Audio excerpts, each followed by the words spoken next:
Support our school by subscribing to the channel and check out our website for new classes starting soon. Hi again, everyone. Welcome back to the Columbus School of Chinese here in Columbus, Ohio, and our show, Ask a Chinese Teacher.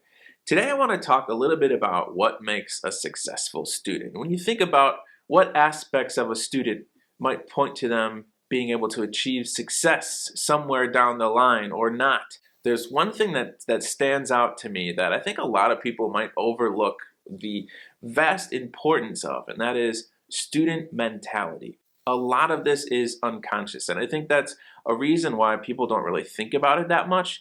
So today I want to lay out some examples on either side of this spectrum that I'm going to describe today, and to maybe help you do some self-reflection to see, am I possibly too far on either side of this thing, and can I nudge myself towards a more healthy way to approach class with a little bit of reflection? So the first extreme I want to describe to you today is that perfectionist extreme.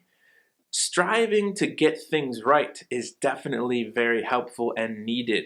You know, perfect practice makes perfect. That's what Dr. Walker at Ohio State always told us. You want to try to practice things the right way, because if you're practicing something over and over again the wrong way, it's going to take you double the energy to unlearn that first and to relearn it the right way.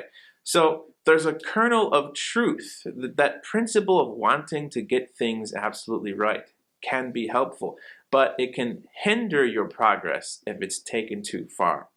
Some clues that you might be too much of a perfectionist is if you think you know the right answer, but you're afraid to raise your hand. Or if you get corrected on something, you find yourself over and over again wanting to apologize, especially switching to English to apologize to everyone for the horrible transgression of getting something wrong in class. You never need to apologize. Let me just say, you never need to apologize for getting something wrong in class. That is what I'm here for. That's what, you know, if no one ever needed to get corrected, I would be out of a job. So I appreciate the chance to help you, to coach you in the right direction. You never need to apologize for getting something wrong. So if you tend to be on this perfectionist side of things, ask yourself, if I get corrected in class, how does that make me feel?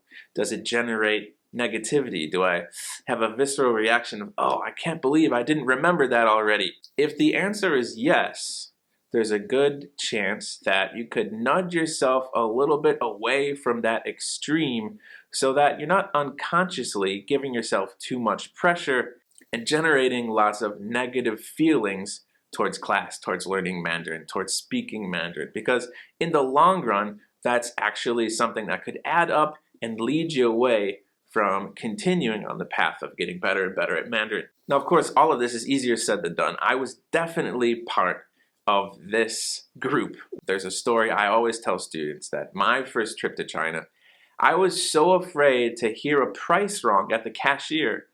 I would have my friends buy stuff for me at the convenience store down the street because I was so afraid that I'd hear a price, give the wrong bill, and be so embarrassed by them trying to tell me, no, it's actually this amount, that I didn't even want to do the interaction at all. So I understand that people might be coming from a little bit too shy, a little bit too much on the perfectionist side of things. But of course, I also understand how much of a help it is once you can get over that hump. Now, on the other side of the spectrum, we have people who just go in guns blazing. These are people who are not shy. They're going to learn something new right away and just want to apply it immediately, however they think it'll work, or however they're not really thinking about it critically, if it'll work or not, and just go in there. And again, there's something really positive about this attitude. You want to go out and not be afraid to speak, especially outside of class in the real world. These are precious interactions, especially if you're not able to get them very often. That being said, if you're too far into this camp, you might have a tendency to skip over seemingly small but very important details that are really going to hinder your ability to communicate. A perfect example of this would be tones. If you're not thinking critically enough about tones, especially at the beginning levels when you're developing your habits, it's going to be hard to do that later, And you might find out that you're going out and you're having these interactions, but they never seem to work out quite right. The person never really seems to understand exactly what you're doing, or at least it's a little bit harder to get to understanding than you think it should be. This is because of the importance of tones. The way that your pitch of your voice moves or doesn't move as you say a word changes the word in Mandarin. So if we have a Mandarin sentence and we're trying to deliver it in an English way, you're not going to say the words that you're trying to say. A great example of this is when you give a list. In English, when we give a list, we do certain things with our voice. Let me give you an example. So I like to eat grapes, pears, bananas, and apples. Okay? What I was doing there, unconsciously, usually, is when my list is continuing, I go up, I go up, I go up, and then I go down to finish it. And I go down, we're telling the listener the list is over. And that's great for English. We don't even think about this. We just do it intuitively. But when we apply it to Mandarin, all of a sudden we're doing tones wrong for everything. And it's pretty difficult to understand. So I really don't like to do this, but let me give you some Mandarin with the wrong tones. Okay? 我喜欢葡萄 苹果, 香蕉和梨. Okay, that is a classic.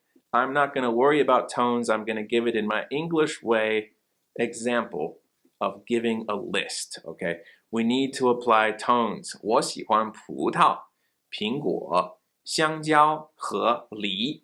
All right, so to recap here, on one side we have perfectionism, and on the other side we have this guns a-blazing, negligence, for the lack of a better word.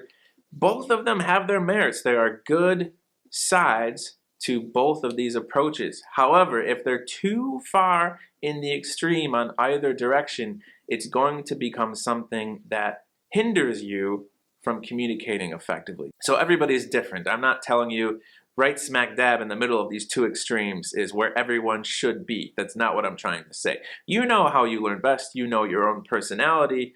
But what I am trying to do here with these, to describe these two extremes, is kind of give you something, a reference, and to see, could I benefit from tweaking my approach mentally towards class and towards interactions with Chinese speakers?